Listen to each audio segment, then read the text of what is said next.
보통 우리가 건축 설계도를 볼 때면 참 완벽하다는 기대를 하게 되잖아요. 자를 대고 그은 듯한 반듯한 선이나 정확한 치수 같은 거요. 네, 맞아요. 세밀하게 계산된 공간 배치까지 종이 도면 위에서 집은 그야말로 결점이 없죠. 그렇죠. 햇빛은 항상 완벽한 각도로 들어오고 모든 배관은 막힘없이 흐를 것만 같고. 도면을 보고 있으면 마음이 편안해지기까지 하거든요. 모든 게 다 통제 가능하고 예측 가능한 상태니까요. 네, 이론적으로는 아무런 문제가 발생할 수 없는 아주 완벽한 구조물입니다. 그런데 실제로 그 집에 들어가서 살기 시작하면 이야기가 완전히 달라지거든요. 아, 확실히 그렇죠. 새집 증후군 냄새도 나고 겨울이면 누군가는 춥다고 보일러 온도를 막 올리는데 다른 누군가는 덥다고 창문을 열어버리잖아요. 네, 싱크대에는 설거지거리가 잔뜩 쌓이고 층간 소음 문제로 스트레스도 엄청 받고요. 맞아요. 그 완벽했던 도면이 갑자기 뭐랄까 아주 현실적이고 복잡한 삶의 현장으로 변해버리는 겁니다. 때로는 엄청 지저분하게까지 한 그런 곳으로요. 인간관계라는 게 정확히 그렇습니다. 우리가 머릿속으로 그리는 이상적인 관계의 도면은 완벽하지만 실제 현실은 다르니까요. 이론과 감정이 부딪히는 복잡한 충돌의 연속이네요. 호기심 많고 항상 더 깊은 삶의 통찰을 원하시는 여러분, 오늘의 심층 탐구에 오신 것을 환영합니다. 반가운 시간입니다. 네, 오늘 우리가 다룰 주제는 아주 오래된 하지만 놀랍도록 실용적인 텍스트입니다. 이번 주 우리가 다룰 안식일학교 교과 제12과 서로 함께 사는 삶입니다. 제목부터가 아주 묵직하네요. 그쵸? 우리는 단순히 고대 종교 문안의 글귀를 기계적으로 읽어내려가려는 게 아닙니다. 가장 가까운 가족관계부터 시작해서요. 직장 동료, 그리고 우리와 전혀 다른 가치관을 가진 지역사회와의 관계까지 다뤄볼 예정이죠. 맞습니다. 이 복잡한 관계의 설계도를 진흙탕 같은 현실 속에서 어떻게 훌륭하게 구현해낼 수 있는지 그 작동 원리를 파헤쳐 볼 겁니다. 처음 들으시는 분들도 속속 이해되게끔 각 요일별 핵심을 짚어가며 엉킨 실타래를 한번 풀어볼까요? 좋습니다. 가장 먼저 모든 사회적 관계의 베이스 캠프라 되는 일요일과 월요일의 주제, 가정부터 시작해 보겠습니다. 아주 좋은 출발점입니다. 사실 모든 공동체의 축소판이 바로 가정이잖아요. 네, 가치관과 목표를 공유하고 갈등을 조율한다는 점에서 거대한 사회 조직을 운영하는 것과 가정을 운영하는 건 근본적인 메커니즘이 같습니다. 그런데 그 역할이라는 단어에서 많은 현대인들이 턱하고 걸려 넘어질 만한 구절이 등장합니다. 아, 벌써 어떤 구절인지 알 것 같네요. 골로새서 3장 18절인데요. 아내들아 남편에게 복종하라. 잠깐만요. 지금 출근길이나 집안일을 하며 듣고 계신 여러분의 마음을 대변해서 제가 날카롭게 짚고 넘어가겠습니다. 네, 질문해 주시죠. 결혼이라는 게 상하관계가 뚜렷한 기업의 결제 시스템 같은 건가요? 이런 구절은 현대사회의 평등한 파트너십이라는 개념에 완전히 반대되는 거 아닌가요? 표면적으로만 보면 충분히 그렇게 오해할 수 있죠. 실제로 역사 속에서 이 구절이 억압의 도구로 오용되기도 했고요. 그저 고대 가부장제의 낡은 유물처럼 보이거든요. 하지만 텍스트를 그 시대의 문화적 배경과 함께 더 깊이 들여다보면 완전히 다른 그림이 나타납니다. 바울은 이 지침을 내리면서 주 안에서 마땅하다는 아주 결정적인 단서를 달았거든요. 주 안에서라는 조건요? 그게 단순한 종교적인 표현이 아니라 어떤 실질적인 제한선 역할을 한다는 뜻인가요? 정확히 그렇습니다.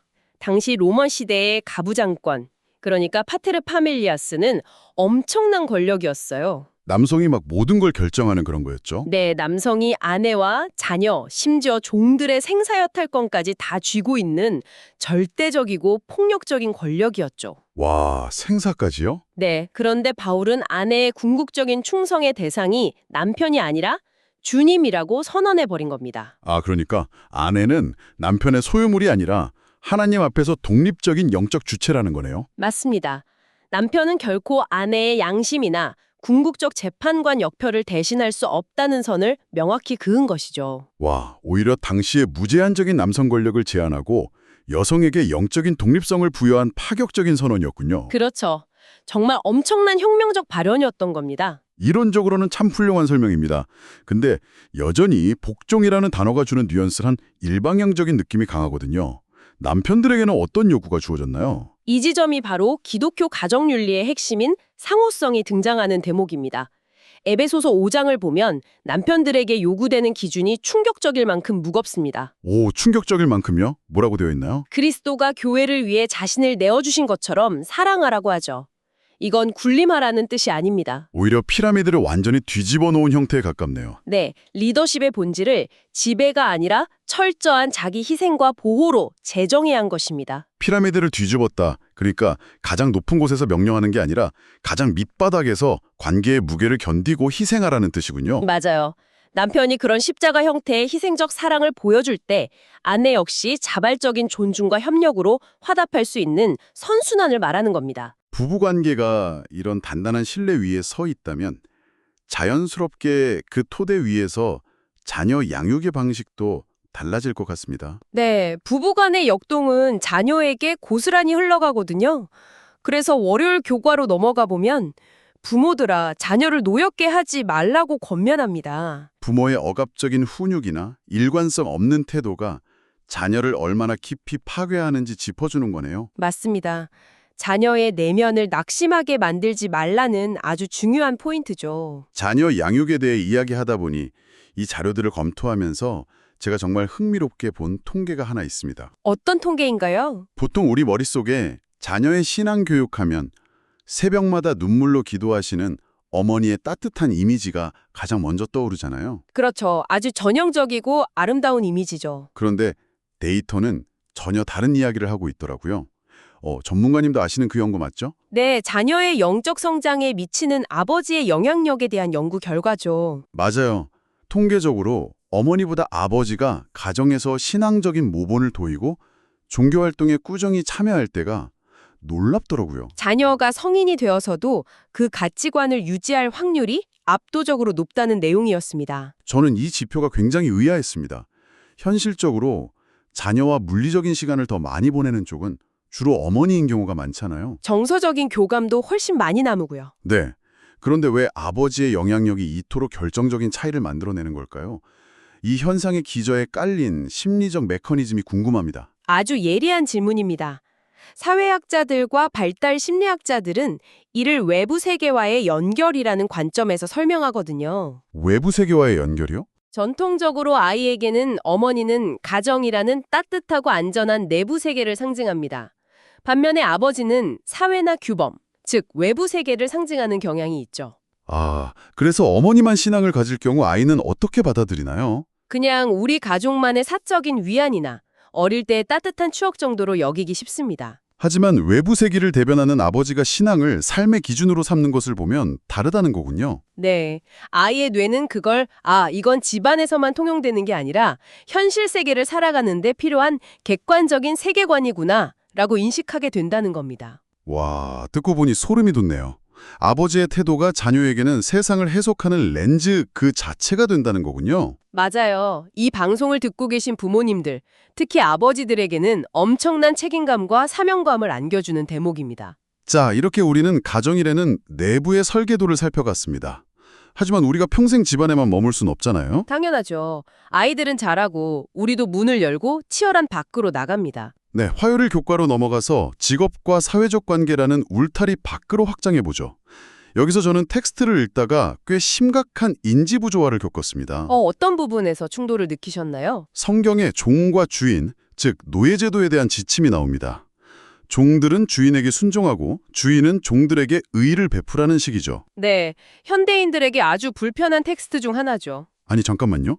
인권을 중시하는 현대의 관점에서 볼 때 이 문구들은 성경이 노예제도라는 반인륜적인 시스템을 암묵적으로 승인하는 것처럼 보이잖아요. 심지어 그 체제를 유지하도록 돕는 것처럼 보일 수도 있죠. 왜 성경은 속 시원하게 노예제도는 악이니까 당장 철폐해라 이렇게 외치지 않은 걸까요? 1세기 로마 제국의 사회적 현미경을 들이대야 합니다. 사회적 배경이 달랐다는 말씀이신가요? 네, 우리가 흔히 아는 18세기, 19세기 서구 사회의 잔혹한 흑인 노예 제도랑은 완전히 다릅니다. 인종을 기반으로 한 그런 채텔 노예 제도와 로마 시대의 노예 제도는 성격이 구조적으로 매우 달랐거든요. 성격이 다르다면 구체적으로 어떤 차이가 있었던 건가요? 노예는 다 같은 노예 아닌가요? 물론 인간이 인간을 소유한다는 근본적인 악함은 동일하죠. 하지만 로마 시대의 노예는 단순히 노동력만 착취당하는 존재가 아니었습니다. 그럼 어떤 역할을 했나요? 그들 중 많은 이들이 의사, 교사, 회계사 등 고도의 지식 노동자였어요. 법적으로 자신의 재산을 모을 수도 있었고요. 아, 그 돈으로 자유를 살 수도 있었겠네요. 맞습니다. 무엇보다 당시 로마 제국 인구의 무려 30% 이상이 노예였습니다. 노예제는 로마의 경제와 정치를 굴러가게 하는 심장과 같은 필수 인프라였죠. 거대한 사회 시스템 그 자체였다는 거군요. 네, 만약 소수의 초기 기독교인들이 갑자기 노예제 폐지를 주장하며 혁명을 시도했다면 어떻게 되었을까요? 아마 즉각적이고 무자비하게 진압당했겠죠. 네, 복음이 세상에 뿌리 내리기도 전에 씨앗에 타버렸을 겁니다. 그래서 바울과 초기 교회는 시스템을 안에서부터 녹여버리는 트로이의 목마 같은 전략을 선택한 겁니다. 시스템을 안에서부터 녹인다. 굉장히 도발적인 표현인데요. 구체적으로 어떤 시한폭탄을 심어놓은 건가요? 바울은 주인들을 향해 이렇게 선언합니다. 너희에게도 하늘의 상전이 계심을 알라. 와, 이건 당시 로마 사회에서는 상상도 할 수 없는 혁명적인 발상이네요. 주인의 권력을 절대적인 것에서 상대적인 것으로 격화시켜 버린 거죠. 너 역시 우주를 창조하신 진짜 주인의 종에 불과하다는 뜻입니다. 종들에게는 뭐라고 했나요? 노예들에게는 사람의 눈치를 보며 일하지 말고 마치 하나님을 위해 일하되 주도적이고 성실하게 일하라고 권합니다. 겉으로 보이는 사회적 계급표는 그대로 두었지만 그 내면의 지배구조는 완전히 무효화시켜버린 거군요. 정확합니다. 제도는 단숨에 바뀌지 않았지만 인간을 바라보는 렌즈가 근본적으로 교체된 것입니다. 바울이 도망친 노예 오네시모를 빌레몬에게 돌려보내면서 이제는 종이 아니라 사랑받는 형제로 대하라 라고 한 것도 같은 맥락이겠네요. 맞아요. 노예를 형제로 대하는 순간 노예제도라는 껍데기는 그 의미를 완전히 상실하게 되니까요. 이것을 오늘날의 화요일 교과에 적용해보면 어떨까요? 우리는 노예제가 없는 시대에 살고 있지만 직장 내 갑질이나 불공정은 여전히 존재하잖아요. 아주 훌륭한 포인트입니다. 리더들은 자신의 권력이 절대적이지 않음을 깨닫고 직원을 인격적으로 대해야 할 것이고요. 직원들은 상사의 눈가림만 하는 게 아니라 자신의 일 자체에 대한 성실함을 가져야 한다는 뜻이겠죠. 시대의 옷은 바뀌었지만 공정성과 성실함이라는 본질은 시대를 관통하는 진리네요. 자, 그런데 말이죠. 우리가 사회생활을 해보면 압니다. 어떤 어려움이 있죠? 제도가 아무리 공정해도 결국 사람과 부딪히다 보면 감정이 상하고 극도의 피로감을 느끼거든요. 맞아요. 상사가 묘하게 사람을 피곤하게 하는 스타일일 수도 있고요. 네, 수요일 교과로 넘어가 보죠. 이렇게 필연적으로 발생하는 관계의 마찰열, 이 감정적인 번아웃을 어떻게 다루어야 할까요? 바로 그 마찰열을 식혀주기 위해 등장하는 해답이 있습니다. 바로 기도입니다. 기도를 단순히 종교적인 의식으로 접근하는 게 아니군요. 네, 일종의 강력한 관계적 윤활유이자 내면의 시스템을 재부팅하는 과정으로 이해해야 합니다. 흥미로운 접근이네요. 제가 여기서 텍스트를 분석하다가 정말 낯설게 다가온 장면이 하나 있었어요. 오, 어떤 장면이죠? 사도 바울이 골로새 교회 교인들에게 마땅히 할 말을 할 수 있도록 자신을 위해 기도해달라고 부탁하더라고요. 아, 골로새서 4장 4절 말씀이군요. 네, 우리가 아는 바울은 당대 최고의 지식인이자 막힘없이 복음을 전했던 최고의 테드 강연자 같은 인물이잖아요. 그렇죠. 엄청난 언변가였죠. 그런데 그런 천재가 무슨 말을 해야 할지 몰라서 기도를 부탁했다는 게 잘 납득이 안 갔습니다. 바울이 기도를 부탁한 이유는 말주변이 없어서가 아닙니다. 여기서 마땅히 할 말의 원어를 살펴보면 데료테이라는 헬라어가 쓰였거든요. 대려태요. 그게 무슨 뜻인가요? 이건 단순한 스피치 스킬이 아니라 신성한 필연성을 의미합니다. 가장 적대적인 환경에서 오직 상황에 꼭 맞는 하늘의 지혜를 구했던 것이죠. 아, 자신의 똑똑함을 의지하지 않고 더 높은 차원의 지혜에 완전히 위탁했다는 뜻이군요. 맞습니다. 흔히들 기도를 무언가 얻어내기 위해 동전을 넣는 자판기처럼 생각하기 쉽잖아요. 그쵸. 믿음이라는 동전을 넣고 기도 버튼을 누르면 문제 해결이라는 음료수가 뚝 떨어지는 식으로요. 하지만 기도는 현실을 내 맘대로 조종하는 리모컨이 아닙니다. 오히려 우리 마음의 내비게이션을 현실과 하나님의 관점이라는 더 큰 지도에 동기화시키는 일종의 클라우드 동기화 작업에 가깝습니다. 와, 클라우드 동기화. 진짜 확 와닿는 비유네요. 내가 상대방을 바꾸려고 기도하는 게 아니라 그 사람을 바라보는 내 시각의 지도가 업데이트되는 거군요. 네, 엉켜버린 편협한 시각을 하늘의 넓은 시각으로 재조정하는 거죠. 그런데 현실에서는 너무 지치고 상처받아서 내비게이션 켤 힘조차 없을 때가 있잖아요. 먹먹해서 기도도 안 나오는 그런 순간들이요. 그럴 때 로마서 8장의 말씀이 놀라운 위로가 됩니다. 우리가 마땅히 기도할 바를 알지 못할 때 성령께서 말할 수 없는 탄식으로 우리를 위해 친히 간구하신다고 하죠. 텅 빈 마음과 엉킨 감정을 그저 내어놓기만 해도 하늘이 그걸 완벽한 기도로 번역해 주신다는 거네요. 맞아요. 각 잡고 기도할 필요도 없습니다. 일상에서 지하철에서 짧게 내뱉는 한숨 같은 기도도 엄청난 능력이 있거든요. 호흡마다 기도가 되게 하는 거죠. 누군가에게 화가 났을 때 마음속으로 비난하는 대신 저 사람을 향한 제 마음을 동기화시켜 주십시오. 이렇게 호흡처럼 기도하는 것만으로도 확 달라지겠네요. 관계의 질이 근본적으로 변하기 시작할 겁니다. 자, 그럼 이제 목요일과 금요일 교과로 넘어가 볼까요? 기도를 통해 내면이 동기화되었다면 이제 그 변화가 외부로 어떻게 표현되어야 하는지 알아봐야겠죠. 네, 바울은 우리의 언어 생활에 대해 아주 감각적인 비유를 듭니다. 너희 말을 항상 은혜 가운데서 소금으로 맛을 냄과 같이 하라. 저도 요리를 좋아해서 아주 친숙한 구절입니다. 소금은 음식의 풍미를 끌어올려주는 마법 같은 존재니까요. 그런데 요즘 인터넷 문화 보면 짠맛 나는 언어, 약간 솔티하다는 게 다른 의미로 쓰이잖아요. 아, 팩트 폭력 같은 거 말씀하시는 거죠? 네, 막 상대방 약점을 날카롭게 찌르는 거요. 바울이 말하는 소금도 세상을 향해로는 톡 쏘는 팩트를 날리라는 뜻인가요? 완전히 정반대입니다. 고대 사회에서 소금은 부패를 막고 밍밍한 음식의 맛을 내서 입맛을 돋우는 역할이었거든요. 상처를 주는 팩트 폭력이 아니군요. 네, 바울의 의도는 우리의 말이 상대방의 마음을 살리고 하나님의 은혜를 매력적이고 맛깔나게 전달하는 도구가 되어야 한다는 겁니다. 팩트로 상처를 헤집는 게 아니라 관계의 맛을 살려주는 감칠맛이네요. 사실 우리는 진리를 수호한답시고 상대방을 말로 굴복시키려 할 때가 많잖아요. 맞아요. 하지만 논쟁에서 이기고 사람을 잃는다면 아무 소용이 없죠. 그쵸. 신앙이 없는 사람들을 어떻게 대하는지를 보면 우리 믿음의 진짜 수준이 드러나는 것 같습니다. 로마서 2장의 경고처럼 이웃에게 무례하고 차갑다면 하나님의 이름이 이방인 중에서 모독을 받게 됩니다. 차분한 인내와 따뜻한 경청이 100번의 설교보다 낫죠. 오늘 대화의 퍼즐 조각들이 하나의 큰 그림으로 완성되네요. 결국 가정이든 직장이든 이웃과의 관계든 궁극적인 목표는 이 땅에서 작은 천국을 경험하는 거네요. 그렇습니다. 금요일 교과의 결론처럼 내면의 이기심을 다듬어 상대방을 목적으로 대하는 그 배려가 진정한 지혜의 삶, 함께 사는 삶을 이뤄냅니다. 자, 여러분과 함께 깊이 파고든 오늘의 심층 탐구 여정을 잠시 되짚어 보겠습니다. 도면처럼 완벽해 보이는 이론을 현실에 어떻게 적용할지 고민하며 출발했죠. 네, 가정에서는 철저한 희생을 바탕으로 한 파트너십을 다졌고요. 직장에서는 하늘의 상전을 모시는 자답게 공정함과 성실함으로 일해야 함을 배웠습니다.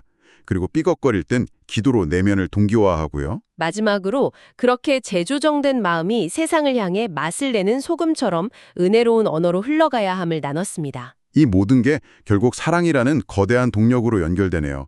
자, 그런데 여러분이 일상으로 돌아가기 전에 깊이 곱씹어 볼 만한 질문을 하나 던지고 싶습니다. 아주 중요한 마무리가 될 것 같네요. 우리는 오늘 가정을 지상의 작은 천국으로 만들어야 한다는 원칙들을 살펴봤습니다. 하지만 지금 듣고 계신 여러분의 현실은 그 도면과 처절하게 다를지도 모릅니다. 뼈를 깎는 노력으로 자녀를 사랑했는데도 아이가 신앙을 떠나버렸을 수 있죠. 맞아요. 부부관계가 산산조각 났을 수도 있고요. 우리의 노력과 상관없이 인간관계의 집이 와르르 무너져 내릴 때가 있습니다. 우리의 뼈아픈 한계와 직면하게 되는 무거운 질문이네요. 네, 우리의 가정이 완벽하지 않을 때, 찢어진 도면의 폐허 한가운데 있을 때 하나님을 우리의 완벽한 아버지로 한다는 그 영적인 지식은 우리의 깨어진 관계에 어떤 치유를 가져다 줄까요?